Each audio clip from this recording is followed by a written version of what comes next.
प्रताप सरनाईक जी उस उद्घाटन में भी शामिल थे। आपकी जानकारी के लिए मीरा भाईंदर में 75 एमएलडी की पानी की जब योजना उसका भूमि पूजन हुआ अक्टूबर, तब भी प्रताप सरनाईक उसमें नहीं थे। एमएमआरडी की जब योजना हुई तब भी प्रताप सरनाईक उसमें नहीं थे, क्योंकि वो डायरेक्टली इनडायरेक्टली विरोध कर रहे। और ये देवेंद्र फडणवीस जी ने हमारे कहने पर की, क्योंकि महानगर पालिका के अंदर मीरा भाईंदर ने भर भर के प्यार दिया था, इसलिए देवेंद्र फडणवीस जी ने वो योजना मंजूर की। अब कल जहां पे वो गए, ये योजना एक्चुअल में पूरी हो रही थी 2022 को, 18 को इसका भूमि पूजन हुआ, बाद में लाए टेंडर कॉल, ये वो सब हुआ। 2022 में इसको पूरा करना था, लेकिन दोनों ही विधायक ने इसके ऊपर कभी ध्यान नहीं दिया। इसके पहले 75 एमएलडी की योजना की थी, 2.5 साल में पूरी हो रही थी, हमने 2.25 साल में पूरी की थी, आप देखिए। और उसके लिए स्टेट गवर्नमेंट ने, यही गीता जैन जी उस समय एज ए मीरा भाईंदर की मेयर करके गिफ्ट लेके आई थी, ट्रॉफी लेके आई थी कि महापालिका ने बिफोर टाइम काम किया इसके लिए। हमारे कार्यकाल में वो चलता है। ये दोनों विधायक नाकाम रहे कि 3 साल की योजना आज 5 साल होने आया, उसको अभी तक पूरी नहीं कर पाए। अब जहां पे वो डैम जो बन रहा है हमारा ESR, जहां से पानी आने वाला है चेना के ऊपर, वो कब से चालू है? तो पिछले 3 सालों से काम चालू है। उसको सैंक्शन किसने दिया है? तो वो फॉरेस्ट डिपार्टमेंट में जाता है, इको सेंसिटिव जोन में आता है। एमएमआरडीए ने एक प्लान बनाया, उस प्लान के अंतर्गत फॉरेस्ट ने उनको जाने के लिए जगह भी दी, रास्ता भी दिया, और वो टाकी बनाने की जगह भी दी। ये कब दी? तो आज से 3 साल पहले एमएमआरडीए के नेता, ये अधिकारियों ने क्या किया? वो रास्ता आज तक नहीं बनाया, जो ऑलरेडी गवर्नमेंट ने उनको दिया रास्ता। पाइपलाइन जहां से मंजूर है वहां नहीं डाल के कहीं और से लेके जा रहे। पाइपलाइन जिस जगह से इनको जाना है वो हमारे कंपनी की, 7 कंपनी की प्राइवेट लैंड है। अब वो बोलते वहां से लेके जाना, भाई तुम्हारे प्लान में है वहां से लेके जाओ ना।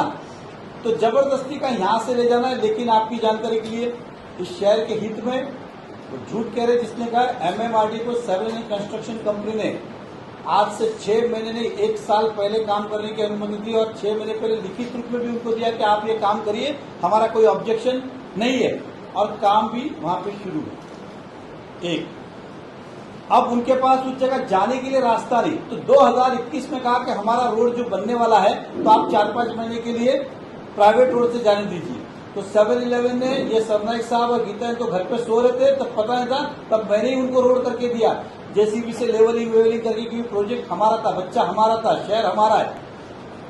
6 महीना बोल के उन्होंने 3 साल तक अपने रोड की शुरुआत ही नहीं की, और जो कंपनी का रोड बनाया हुआ था खुद के खर्चे से, वो रोड पूरा तोड़ फोड़ कर दिया। अब आप बताइए व्यक्ति क्या करेगा? कंपनी, क्या आपने टेम्पररी कहा क्या आपकी चीज हमें वापस दे दीजिए, जबकि उसका कोई कॉर्पोरेशन का लेना देना नहीं, एमएमआरडी का लेना, और वो रोड भी उनको नहीं चाहिए। उनके पास एमएमआरडी ने फॉरेस्ट में से 3 मीटर या 4 मीटर का रोड दिया हुआ है, वो नहीं बना रहे, 3 साल से दूसरे के रोड से जा रहे। तो सरनाईक जी और गीता जैन जी अधिकारियों को पूछे, जब रोड आपको मिला है तो बना क्यों नहीं रहे 3 साल से? खैर उनसे क्या पूछना, उनको पता भी नहीं होगा एमएमआरडी के पास खुद का रोड है, ये उनको पता भी नहीं होगा। इतना मैं दावे के साथ कहता हूँ। और मैंने कहा 3 मीटर का पूछ लेना अभी यहाँ से, उनको पता नहीं होगा कौन सा रोड कितना मीटर, इतना तो उनका होमवर्क है। तो इस तरह का गलत फहमी फैलाने का काम वो कर रहे हैं। दूसरी बात, कुछ रोड उस पर डीपी रोड है। अब पहले ये कंपनी क्या करती थी, जितने रिजर्वेशन रोड थे देखिए टीडीआर लेती थी, ये सभी करते हैं। तो पहला उन्होंने क्या मुद्दा चलाया, टीडीआर में घोटाले। बेचारी कंपनी टीडीआर ले तो बोलते हैं घोटालेबाज, नहीं ले तो बोलता है नहीं। अब कमिश्नर साहब को एक्विजिशन किसको कहा जाता है कि अगर एक आदमी जगह नहीं दे तो सरकार के पास अधिकार है एक्विजिशन करने का, उसका प्रोसेस बहुत लंबा है। आप क्यों कर रहे हैं? ये तो कंपनी खुद अभी ढोल बजाते हुए आएगी, बोला अब भी ले लो, लेकिन कॉर्पोरेशन बोलते हमारे पास पैसा नहीं है। तो क्या फिर क्या चाहिए उनको? और सरनाईक और गीता जैन जी इतने अक्लमंद है, होशियार है, तो जाए सरकार से पैसा ले, जाने की जरूरत नहीं, यहीं खड़े खड़े आधे घंटे के अंदर 30 मिनट से 21 मिनट नहीं लगेगी। वो कंपनी तैयार है, ये लेने को तैयार नहीं है। कंपनी ने यह भी कहा अगर आपके पास पैसा नहीं है कोई बात नहीं, आप वो भी मत दो, जब इसकी बिल्डिंग परमिशन होंगे उसमें एडजस्ट करोगे तो भी चलेगा। अब आप बताइए, उनको लेना नहीं, टीडीआर लेंगे तो बोलेगा भ्रष्टाचार किया, घोटाला किया, ये किया। तो आदमी करे तो क्या करे? ये दिशा भूल करने का काम क्या है? कॉर्पोरेशन को आज भी कंपनी रोड देने के लिए तैयार है। आपको मैं यहां से कह रहा हूं, अगर सरनाईक, मैं फिर कहता हूं, मैं उस कंपनी के बिहाफ पे आधी मूछ काट के घूमूंगा। अगर कॉर्पोरेशन को अगर रोड नहीं दिया तो आज की आज कंपनी तैयार है, लेकिन या फिर सरनाईक आधी मूछ काटे और घूमे के कॉर्पोरेशन नहीं ले रही है। तो इतना मर्दों वाली बात कर रहा हूं, खाली कुछ भी लोगों को गुमराह करने का, अपने मुद्दे से हटाने के लिए। और आपको तो बोलने का नैतिक अधिकार ही नहीं है, क्योंकि उसके ठीक आगे 50 एकड़ जमीन सरनाइक साहब की है, ना रोड है ना कुछ है। 50 करोड़ रुपए, कितने नहीं 50 नहीं, 54 और 15 कितने हुए भाई, 70 करोड़ रुपए का ब्रिज और रोड केवल अपने लिए, वो भी डीपी में कोई रोड नहीं, सब 15 करोड़ का रोड किया गया। झाड़े काटे गए, ये हमको पर्यावरण दिखाएंगे जिसने आम के आम झाड़ काटे। और सरनाइक साहब दूसरे की छोड़िए, उन्होंने क्या कंप्लेंट की जब आप खुद पे आया। मैं लोगों से कहना चाहता हूं, वहां पे उनके बड़े बड़े आम के 200 साल के झाड़ काटे गए। और जब बहुत सारे प्रिंट मीडिया में न्यूज आने लगी तो उन्होंने क्या किया, खुद ही जाके पुलिस कंप्लेंट कर दी कि मेरे जमीन पे कोई यार झाड़ काट के चला गया। अरे तुमको तो अपने घर पे क्या हो रहा है वो नहीं पता, गांव का तुमको कहां से पता होगा। आपके जमीन पे आके आपके झाड़ काट के गई, ये आपको नहीं पता, और हमें सिखा रहे कि ये रोड क्या वो रोड क्या। तो अपने घर में देख लीजिए। दूसरा, इसका भी जवाब चाहिए। 54 करोड़ रुपया एक आदमी नहीं बचता है वहां पे, एक आदमी, केवल और केवल आपके प्रॉपर्टी के लिए। वो भी डीपी रोड नहीं होते हुए 15 करोड़ का वर्क ऑर्डर हुआ, डीपी रोड नहीं होते हुए। तो इस 70 करोड़ का भी हिसाब जरा दीजिए जनता को, ताकि पता चले। तो ये सब सरनाइक साहब ने गुमराह करने का काम किया है। मैं फिर कहता हूं, अगर वहां पे जितना काम जो कहते हैं 42% हुआ है, तो सरनाइक साहब को पूछना चाहता हूं, क्या वो हेलीकॉप्टर से हुआ था कि इसी से मदद लेके किया था? तो 7-Eleven कंपनी ने हमेशा इस मीरा भाईंदर के रहवासियों को मदद की है। मैं उदाहरण के तौर पे कहता हूं, आप सब पे मेट्रो का काम तोड़ीवाड़ी वहां चल रहा था, आप सबने भी उसको न्यूज में, जगह उस समय रोज हाथ जोड़ते, अब जगह दी, अभी तक कॉम्पनसेट किया गया। आज उस बात को करीबन 3 साल हो गए, आज तक पैसा नहीं चुकाया कॉर्पोरेशन ने। अभी हमने लेटर दिया, कभी तो चुकाओ। तो ये सिर्फ लेते रहते, इनका है कैसा। अगर मेरा मोबाइल मैंने मांगा है वापरने के लिए, उनको दिया तो बोला ठीक है लिया। 1 साल बाद पूछा सर उसका पैसा, अच्छा वो आपका था क्या, बिल लेके आओ, हिसाब लेके आओ, किधर से लिया था, काला था पीला था, कौन था तभी, मेजरमेंट करके। ऐसे तो इनके सवाल है, लेते समय कुछ नहीं पूछते। और सरनाइक साहब ने ये मीरा भाईंदर का बहुत बड़ा नुकसान कर गीता जी ने भी किया है, क्योंकि जिस मीरा भाईंदर कॉर्पोरेशन की लाइन डालने की बात करिए, ना कॉर्पोरेशन ने फॉरेस्ट की एनओसी ली है, ना इको सेंसिटिव के लिए। मैं फिर कहता हूं, अभी तक क्या चलने वाला था कि एमएमआरडीए काम करे, कोई देख नहीं रहा, उसके साथ अपना भी डाल दो। क्या चल रहा था, कॉर्पोरेशन का कोई परमिशन ही नहीं है। अगर सरनाइक साहब के पास है तो दिखाए। एमएमआरडीए की अपनी पाइपलाइन, आप समझे, उस जगह से शहर में पानी पहुंचाने की जवाबदारी ये कॉर्पोरेशन की खुद की है, एमएमआरडीए की नहीं है। अब फॉरेस्ट में से कॉर्पोरेशन का परमिशन नहीं है, इसलिए बोलता तुम्हारी लाइन डाल दो ना, मेरी भी साथ में डाल देना। आप समझे। तो कॉर्पोरेशन पहला ये बताए, उनके पास फॉरेस्ट में कॉर्पोरेशन का काम रुका है ना, तो बताए हमारे पास एनओसी है। तीसरी बात, इको सेंसिटिव में उसी जगह पे खाली हमने मट्टी निकाला था कंपनी ने, तो उनके ऊपर गुना दाखिल किया। आप बोलते हैं ब्रिज बनाने का, तो ना एमएमआरडीए के पास ब्रिज का परमिशन है, इको सेंसिटिव का नहीं है। कल गुना दाखिल करेगा तो कौन जवाबदार? सरनाइक साहब लिख के देवे, एफिडेविट दे मेरे को, या ये गीता जी ने एफिडेविट दे कि आप करो बिंदास काम, कुछ होगा तो हमको जेल में डालना। एक परमिशन लेते नहीं फॉरेस्ट और इको सेंसिटिव जोन में ब्रिज बनाने का है।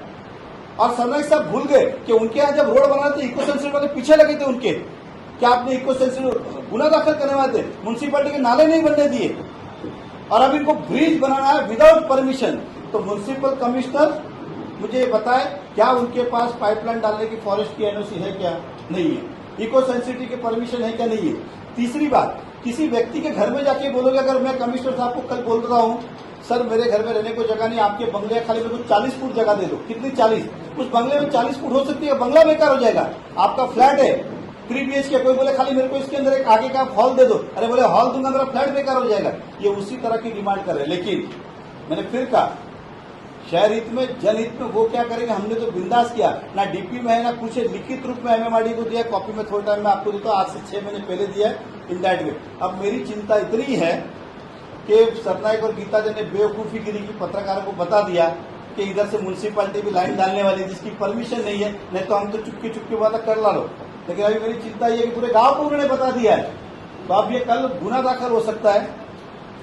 इसलिए म्युनिसिपल कमिश्नर के पास है क्या, और एमएमआरडीए अगर वो बोले आपको गुमराह करेंगे, एमएमआरडीए के पास खुद की योजना का है।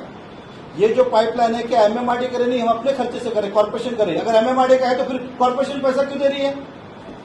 अगर एमएमआरडीए की लाइन है तो कॉर्पोरेशन उतना पाइप का हिस्सा क्यों दे रही है?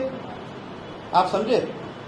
गाड़ी में आप राजस्थान जा रहे हो या उत्तर प्रदेश जा रहे हो या कर्नाटक जा रहे हो, आप अकेले ने गाड़ी भाड़े पे ली है, आपके पास परमिशन सब है। कमिश्नर बोलता है मेरा भी आदमी लेके जाओ, तो आप बोला आधा आधा करते भाड़ा, तो फिर आधा क्यों करें? क्योंकि आपका भी काम है। तो ये काम है, म्युनिसिपल कमिश्नर आपको गुमराह करेंगे, हमारा काम नहीं, एमएमआरडीए का है। एमएमआरडीए का है तो फिर म्युनिसिपल कॉर्पोरेशन अपना हिस्से का पैसा एक पाइप का वो क्यों दे? अगर उनका है तो फिर फॉरेस्ट का परमिशन उनके नाम पे है क्या? नहीं है। वो ब्रिज जहां से बनाने की बात करें परमिशन है क्या? नहीं है। रोड की बात करें, मैंने कहा कि आधी मूछ काट के घूमूंगा कंपनी ना बोले तो, या फिर प्रताप सर ने आधी मूछ काटे कॉर्पोरेशन नहीं लेवे तो मंजूर है तो बोली, ये खाली गुमराह करने की बात है।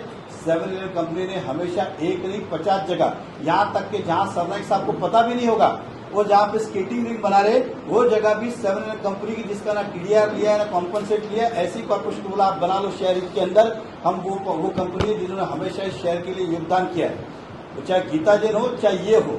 गीता जैन को तो एथिकली अधिकार नहीं है कुछ बोलने का। गीता जैन तो जो टोल के मुद्दे है उसकी बात करे, ये सब बातें करे। गीता जैन जी, मैंने पहले भी आपको एक बार चेतावनी दी थी कि मेरे फटे में आना नहीं, और आओगे तो फिर बचोगे नहीं। जिनके अपने घर शीशे के होते हैं ना, दूसरों के घर पर पत्थर नहीं मारते, पहले भी कहा था, लेकिन आप समझी नहीं। अब आपने किया है तो शुरुआत रही है। क्या आपने कल कहा कि मैं मुख्यमंत्री जी से बात करने वाला, तो मुख्यमंत्री जी से ये भी बात कीजिएगा, सोनम बिल्डर ने संडास की जगह भी म्युनिसिपल कॉर्पोरेशन की खा गई। क्या कहा मैंने? आपको समझ में नहीं आएगा। पर्यावरण के हिसाब से आपके इधर एसटीपी प्लांट होना चाहिए था गोल्डन एस्ट में, आपने रातों रात चोरी छुपे कॉर्पोरेशन को बोले बिगर वो जगह डायरेक्टली म्युनिसिपैलिटी में ज्वाइन कर ली, और वो जो जगह थी संडास की वो आपने अपने कब्जे में रखी, जबकि उस पर अधिकार कॉर्पोरेशन का। तो ये भी जरा आप सीएम साहब से बोलिए कि सोनम बिल्डर नाम का आदमी संडास की जगह नहीं दे रहा है। और ये भी बोलिएगा कि वहां पे जो रोड पे साफ सफाई कर्मचारी, आज से 8-10 साल पहले आपने म्युनिसिपल कॉर्पोरेशन को 2200 मीटर मतलब 22,000 फुट का एग्रीमेंट दिया है, और कहा था कि स्टाफ क्वार्टर देंगे सफाई कर्मचारी के लिए। वो भी आपने अभी तक जगह नहीं दी है। 22 साल हो गए। ये तो मेरी प्राइवेट जगह, आपने तो कॉर्पोरेशन की दबा के रखी है। ये भी जरा सोनम बिल्डर का आप बताइएगा। इतना ही अगर नहीं हो तो जिस कॉम्प्लेक्स में मैं रहता हूँ वो आज करीब 25 साल हुए, उसके अंदर सारे फ्लैट आपने यूएलसी के अभी तक हैंड ओवर नहीं कर, भाड़े पे दिया आपने, जो कायदेशीर गुना है। ये भी जाके डीसीएम और सीएम साहब को बताइए कि सोनम बिल्डर कितना नालायकगिरी कर रहा है, यूएलसी का एक फ्लैट नहीं दिया। अगर आप भूल गए रहेंगे तो आप ही के फ्लैट के अंदर एक मर्डर हुआ था, वो भी यूएलसी का फ्लैट था। ये आमदार थी इसलिए बच गई, लेकिन बोया वो वापस निकलेगा, दिन वापस आएगा। ये सारे मैं खोद के एक दिन निकालूंगा, इसलिए ये मत करना। भ्रष्टाचार का तो मैं आपका पोल खोलने वाला हूँ। अरे पोल क्या खोलूंगा, जो पोल लगे ना, आपकी जानकारी के लिए बता दूं, ये जितना हाईमास पोल लगाए ना आपने, वो 13 लाख में लगाए, और उसकी कीमत उसी कंपनी से, उसी कंपनी का कोटेशन, वही ब्रांड 5,90,000 है। 40 नहीं 60 टका नहीं 70 टका आपने भ्रष्टाचार किया। आने दो जरा मुझे आपके पास, कौन से मुंह से आप बोल रही है समझ में नहीं आ रहा है। खुद को देखिए, अपने आप को देखिए, और सोनम बिल्डर का देखिए। और भी सोनम बिल्डर के 50 मुद्दे, कभी उसकी भी शिकायत सीएम डीसीएम से करिए, तब आपको पता चलेगा। खाली बात करते हो, खैर उससे क्या बात कर रहा हूं, छोड़ो। हम मुद्दे की बात कर रहे हैं।